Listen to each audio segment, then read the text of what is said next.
അവതരിപ്പിക്കപ്പെടുന്ന കലകളല്ല. ഭരതനാട്യം, മോഹിനിയാട്ടമൊക്കെ അതിൻ്റേതായിട്ടുള്ള വിശേഷങ്ങൾ അതത് കലകളുണ്ട്. പക്ഷെ അതിൽ നമുക്ക് വ്യത്യസ്തമായിട്ടുള്ളൊരു കലയാണ് കേരള നടനം.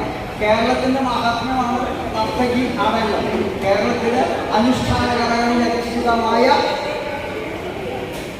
തങ്ങളുടെ കലകളെ നമ്മൾ പ്രേക്ഷകരിലെത്തിക്കുകയാണ്. അങ്ങനെ ചെയ്യുമ്പോൾ ഇവിടെ എന്താ പ്രശ്നമില്ല. നമ്മുടെ നർത്തകി പിച്ചിൽ മാത്രമാണ് നർത്തകിയുള്ളൂ. പിച്ച് വായിക്കില്ല നമ്മൾ പദത്തിൻ്റെ ഇടയിൽ പദം കൂടി ഒരുക്കുന്ന ആ പിച്ചിലാണ് നർത്തകിയാണ്. പിന്നെ ബാക്കിയുള്ള പദം നമ്മൾ ആടേണ്ടത് അതാത് ഏത് കഥയാണോ നമ്മൾ ആടുന്നത് അതിലെ കഥാപാത്രങ്ങളായിട്ടാണ് നർത്തകി ആടേണ്ടത്. അപ്പോൾ രൗദ്രം ശിവൻ എന്നാണ് ആടേണ്ടത് എങ്കിൽ ശിവതാണ്ഡവമാണ് ആടേണ്ടത്. അപ്പോൾ ശിവന്റെ ഭാവം ഏതാണ്? രൗദ്രമാണ് ഭാവം. അത് ഉൾക്കൊള്ളേണ്ടതുണ്ട് കേട്ടോ. ഇത് ജില്ലയിൽ പോകുമ്പോൾ ഒന്നുകൂടി ശ്രദ്ധിക്കാൻ വേണ്ടി പറഞ്ഞത്. ഇവിടെ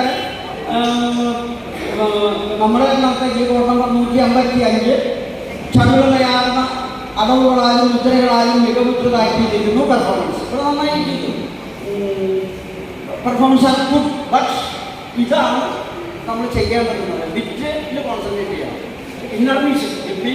ഇന്നർമീഷൻ അതിന് നമ്മൾ കോൺസെൻട്രേറ്റ് ചെയ്യേണ്ടതുണ്ട്. അത് നർത്തകിയാണ് അതേണ്ടത് എന്ന് തിരിച്ചറിയേണ്ടിയിരിക്കും.